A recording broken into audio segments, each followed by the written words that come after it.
This past Monday, LSS gave us the most recent banned and restricted announcement where there were shakeups to Blitz, Classic Constructed, and Living Legend. Looking past the banned and restricted announcement, we also got an update on how the Living Legend point system is going to work moving forward. Now, before we get into what the actual changes are, I just want to say that I think this is a really big win for LSS because it shows us as players that they're willing to adapt, they're willing to change, and they're willing to say, hey, we're not perfect, but we're going to continue working on this game and doing our best to make it the best that we can for us and for you moving forward. Which honestly, as a player, is a massive W and makes me, it just really drives home the idea that I picked the right game to be playing.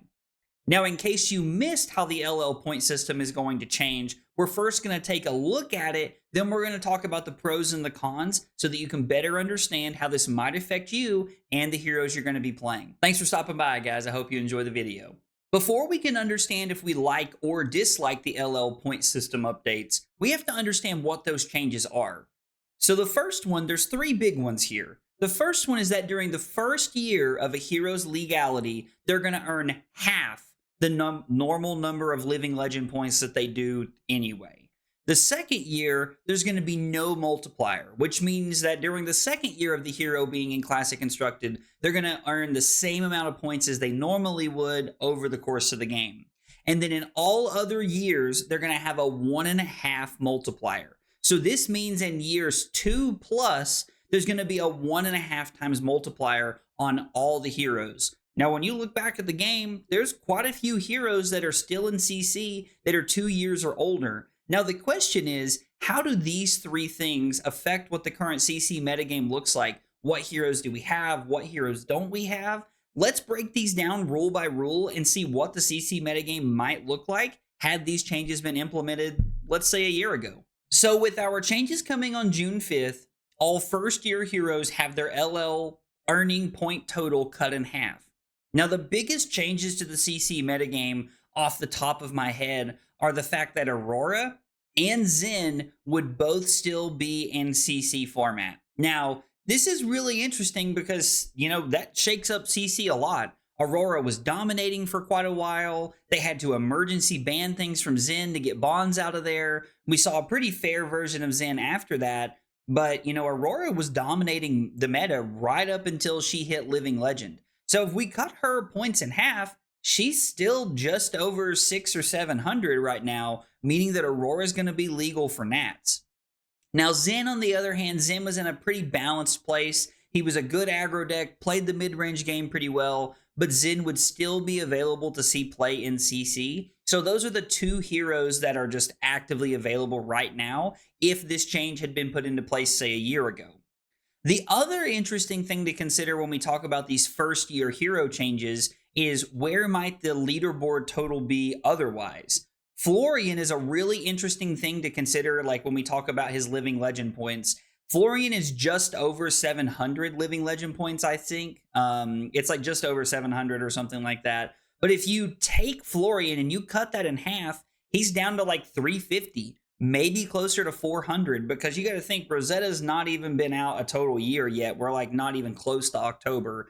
So with that in mind, maybe more people are willing to buy Felling of the Crown and Plow Under, because these cards are $60, $70, $80 a piece, some of them. And maybe people are thinking, okay, like, what? Only 350 LL points. Maybe I will buy into Florian. I like to play mid-range. He's a very powerful hero right now, even post some of the bans, I think. So maybe we get this like really good card. Maybe we get these good cards. We play the good deck and we don't mind spending the money because we know that he'll be around at least for, probably at least until the middle of next year for another year. But at 700 points right now, we have to consider, is Florian even going to make it a full year? Does he dominate Nationals season? Maybe he leaves by the end of Nationals, which is very plausible considering that I think Nationals are like 50 or 100 points apiece. So this first year cutting in half really changes what the CC metagame would look like and what heroes are legal right now.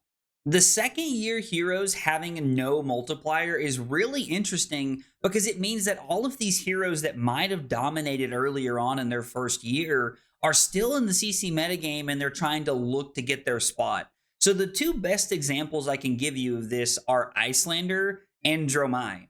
It took Icelander, I think, a year and like 2 or 3 months to LL, and I think it took Dromai like a year and a half or maybe a little bit more to hit Living Legend. So if Icelander and Dromai are both cut in half their first year, where are we at? Like, do we have to ban things from Icelander earlier? Is Icelander still in the format today? Probably not, but it does make it really interesting because that first year going into that second year means that Icelander probably would have made it to the third year of being in CC. And I know that there are a lot of people who really loved Uprising. People loved Fi. People loved Dromai. They loved Icelander. Now, even though you can still play Fi, I think that people really miss Icelander and they really miss Dromai. So I think there's a lot of really big upside for there to be heroes in the metagame longer with this laying out. Even if some people didn't like Icelander and Dromai, I think they were pretty healthy for the metagame overall. Finally, we have our third rung. Any hero that is 2 years or older is going to have a 1.5 times point multiplier. Now, the two most obvious ones that jump out here are Dash IE and Azalea. Both Dash IE and Azalea have been flirting with that Living Legend line for the better part of, feels like, since I started playing the game.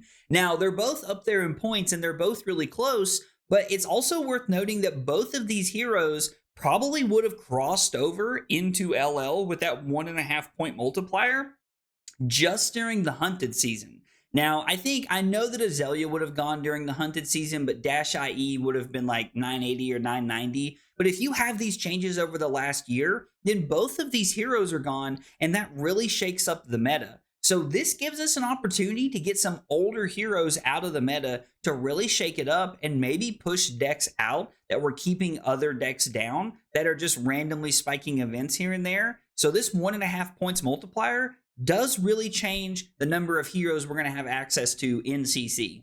Now that we've talked about what CC might look like and what the LL point system update is, let's talk about the pros and the cons. First up is going to be the pros, and I think there's two really big pros to the new update and to the system that we have in place now. The first one is that LSS can be more aggressive with maintaining the format.